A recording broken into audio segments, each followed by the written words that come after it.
Salut les guerriers, dans cette vidéo, je souhaite te parler de cette sensation parfois de toujours avoir besoin de lutter contre la vie. Je ne sais pas si tu l'as en toi, mais on peut avoir cette sensation de avoir besoin de nager à contre-courant, d'avoir besoin d'avoir cet effet de stress. Tu sais, par exemple, il y a des couples qui ont constamment ce besoin de piment, de up and down. T'as déjà certainement entendu des meufs dire que elles aiment les connards parce que, tu sais, ces mecs les amènent à des, des phases tellement négatives qu'après, lorsqu'elles ont ce subtil moment de positivité, et ben, elles sont totalement réjouies. Et c'est très intéressant parce que ce côté, je pense que c'est vraiment un petit côté aussi névrosé, tu vois. Je te dis ça parce que même moi, je suis vraiment dedans aussi, tu vois, de par les vidéos de motivation qui te dit à chaque fois, faut y aller, faut tout niquer, tu vois.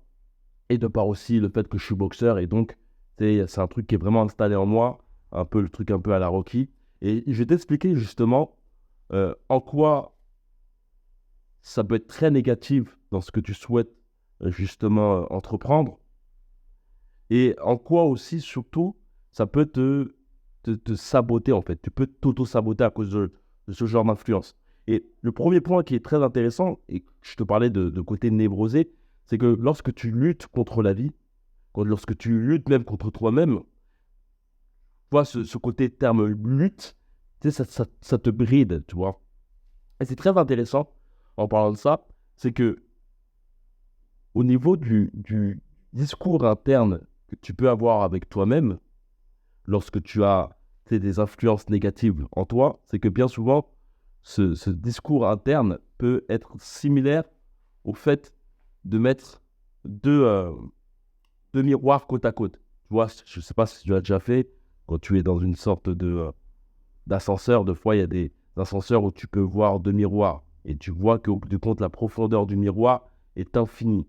Et je te dirais que c'est même flippant de voir qu'il y a une infinité de toi et il y a une infinité de réflexions et que tu peux même pas voir le fond du truc.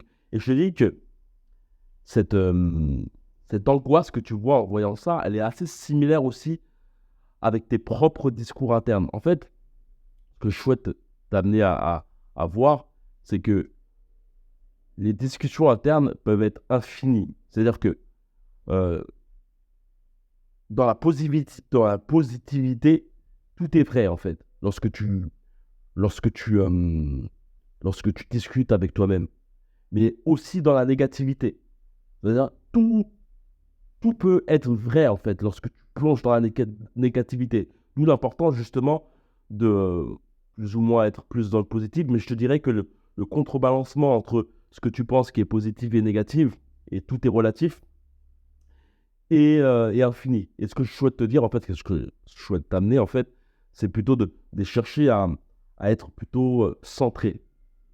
Et je pense que c'est le meilleur moyen de, euh, de, hum, parce que clairement, tes pensées sont les préludes de tes actions. Et le meilleur moyen pour justement avoir une plus grande efficacité dans ce que tu fais, c'est plutôt de chercher ce qui est le central. Et ça paraît un peu bizarre ce que je te dis, mais il y a une phrase qui m'a vraiment percuté récemment, c'est le terme organe. Voir tes pensées non pas comme toi qui penses, comme une action de toi-même, c'est-à-dire mettre du jeu. C'est-à-dire que lorsque une personne te dit que c'est impossible, lorsqu'une personne te dit que tu n'y arriveras pas, eh ben, comment dire, t'approprier cette phrase et mettre du jeu, tu vois. Je sais pas si tu comprends ce que je souhaite te dire, mais voir justement tes pensées comme un organe, ça te permet de comprendre qu'au bout du compte, c'est comme des nuages en fait. T'es pas obligé de les attraper. T'es pas obligé de discuter avec. T'es pas obligé, quand je dis de discuter avec, t'es pas obligé d'avoir un discours interne. C'est très difficile, c'est très méditatif aussi d'avoir cette notion, mais ça te permet vraiment par la suite, tu peux, ça arrive certainement de fois que tu fais quelque chose et que tu as une pensée flash qui arrive. Boum. Cette pensée flash qui arrive, c'est où tu la regardes, où tu la sens, où tu la prends et tu commences à parler avec elle. Discussion interne, et ce qui t'amène justement à t'embrouiller. Et si tu n'es pas puissant justement dans ton discours interne, eh ben, tu vas directement vriller dans le négatif. Et écoute cette vidéo, ça peut être vraiment intéressant de comprendre ce truc. Mais lorsque justement tu comprends que tes pensées sont un organe, comme un cœur, ou un cœur, il y a un afflux de sang sale, entre parenthèses, où il y a beaucoup de carbone, je crois bien, et un influx de sang positif, où il y a beaucoup d'oxygène. Ton cœur se contrefout de savoir justement si c'est du négatif ou du positif. Ce qu'il fait, c'est qu'il balance à tous tes autres organes le sang. Et donc, c'est similaire à toi, en fait. Tu as un influx, et je pense que des chercheurs ont dit que on a peut-être 70 000 pensées négatives qui s'affolent dans notre cerveau, et voir justement toutes ces pensées comme du sang. Et donc, ton but, ce serait plus d'observer, d'observer justement ce sang qui vient en toi, tu vois, plutôt que d'attraper ce sang. Et en fait, lorsque tu entames justement une discussion interne, et surtout lorsque tu es pris par celle-ci et que tu n'as pas pu justement, on va dire, la neutraliser avec des pensées positives ou entre parenthèses, mais en tout cas la neutraliser, l'observer, et ben, tu vas t'apercevoir qu'elle aura un effet sur toi. En fait, c'est ça le plus grand danger des pensées négatives, c'est que lorsque elles commencent justement à avoir effet sur toi, lorsque tu t'identifies à elles, c'est surtout l'émotion qui va vraiment donner de la texture et te dire « Ah, c'est réellement ta pensée ». Mais je vais revenir au fait de lutter contre sa vie. Je pense que le premier point qui est très intéressant dans cette compréhension de toujours avoir besoin de lutter, c'est surtout de l'acceptation de soi-même. Je vais t'expliquer une chose. C'est-à-dire que bien souvent, comme on aime bien dire, c'est qu'on fabrique notre bonheur. Et tu peux t'apercevoir que bien souvent, tu essayes de fabriquer ton propre bonheur.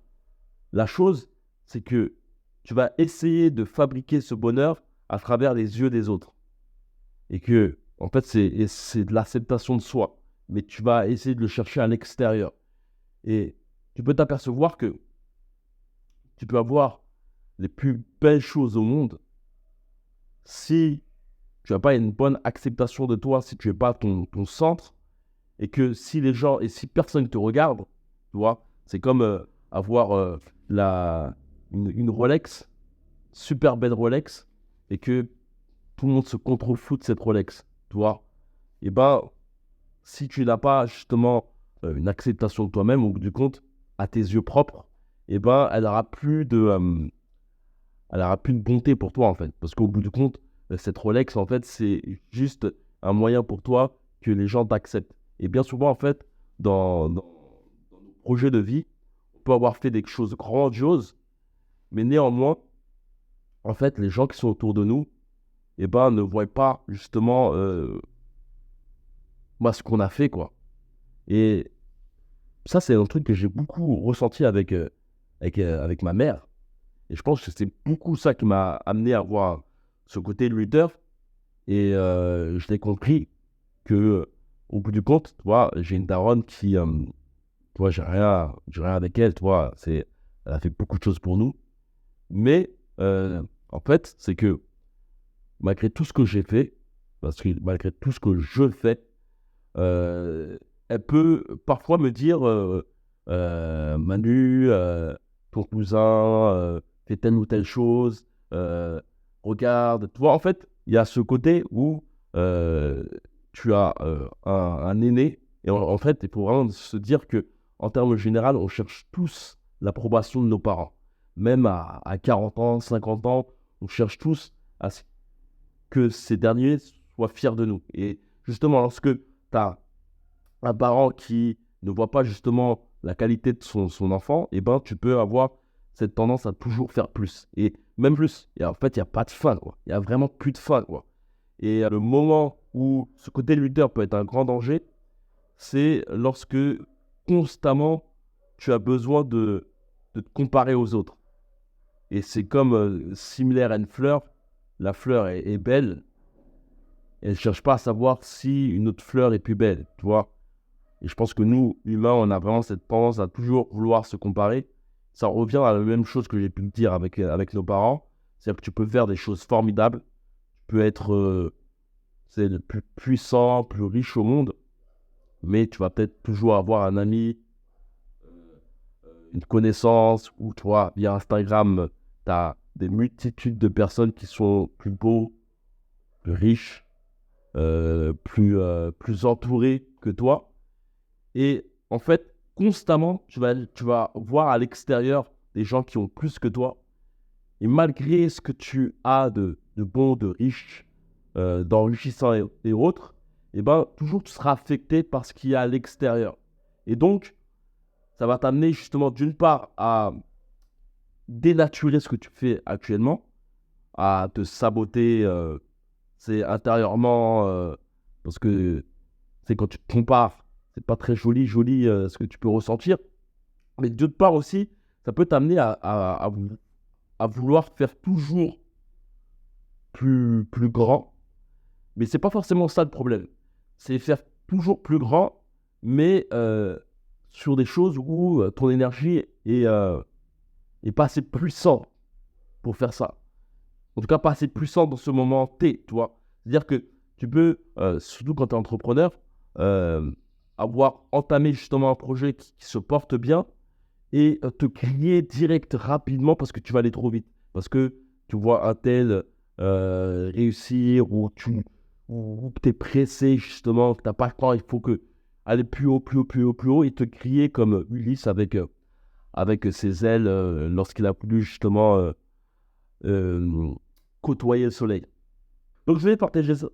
Donc, je voulais te partager ça aujourd'hui et ça vient d'un livre récemment que j'ai lu au niveau de ce terme de lutter qui m'a beaucoup switché et qui m'est beaucoup. Je vois en ce moment beaucoup d'analogies avec la nature et il est vrai que on manque parfois de flow dans notre façon de vivre. Et je te dis pas de paresse, je te parle pas de paresse. Je te parle vraiment de flow, de connexion avec nous-mêmes. On est vraiment, en tout cas, je te parle de moi-même, tout le temps dans la lutte, devoir lutter contre soi-même. Et bien souvent, on peut être tout aussi efficace et tout aussi magnétique dans notre façon d'être en connectant vraiment avec nous-mêmes, tu vois. C'est-à-dire que en ne cherchant pas, d'une part, l'approbation des autres, en essayant d'être nous-mêmes, d'être le centre, en ne cherchant pas aussi à se comparer. Après, tout ça, c'est des choses assez difficiles. Et je te parle que vraiment tout part, je pense, aussi des pensées aussi. Vraiment, avoir justement cette maîtrise de ce qui se passe à l'intérieur de nous est un très bon moyen justement d'être plus dans le flow, d'être moins bridé, d'être moins euh, crispé, tu vois. Car clairement, tes pensées sont vraiment le prélude de tes actions. Qui suit par la suite, j'aime bien voir l'agriculture, voir tes pensées comme des graines, voir tes émotions, tes actions comme l'eau, la terre. On va même dire plutôt que tes émotions sont la terre, tu vois. Tes émotions sont la terre, tes actions sont l'eau.